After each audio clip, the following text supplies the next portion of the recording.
এত গরমে বাড়ির বাইরে বেরোনো মানে সুস্থ শরীরকে ব্যস্ত করা। যাই হোক, সুস্থ শরীরকে ব্যস্ত করাই হোক আর যাই হোক, যাদের প্রয়োজন তাদেরকে তো বেরোতেই হবে, এই যে যেমন আমরা।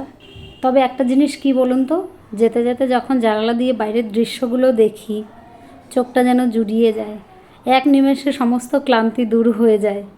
তারপরে তো ট্রেনের মধ্যে রকমারি জিনিস রয়েছে, বাচ্চাদের খেলনা থেকে শুরু করে খাবার দাবার, সবজি, আপনি কি চান সমস্ত কিছু পাবেন এইখানে। বিভিন্ন রকমের লোভনীয় খাবার দাবার, এই সমস্ত জিনিস দেখতে দেখতে না কখন যেন রাস্তাটা শেষ হয়ে যায়, বুঝতেই পারা যায় না।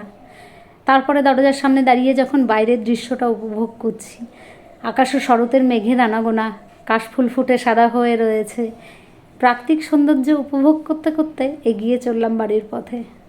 সত্যি কী যে এক অপূর্ব সৌন্দর্য, বলে বোঝাবার নাই। দেখতে দেখতে স্টেশন চলে আসলো, নামার টাইম হয়ে গেল। নেমেই দেখছি গরম গরম লোভনীয় ঘুগনি। এত গরমের মধ্যে যত বাইরের খাবার অ্যাভয়েড করা যায় ততই ভালো, কিন্তু এই ঘুগনিটা দেখলে না কেমন যেন লোভটা সামলাতে পারি না।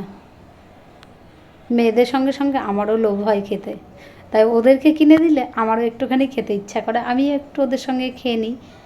কাকুটা ঘুগনিটা কিন্তু বেশ করে, ওর জন্যই আরও লোভটা আরও বেশি হয় যে একটুখানি ঘুগনি খাই। ট্রেনে তো সেরকম উল্টোপাল্টা জিনিস খাওয়া হয় না। যাই হোক, ওনার ঘুগনিটা খেতে খেতে এবার বাড়ির পথে রওনা দেবো।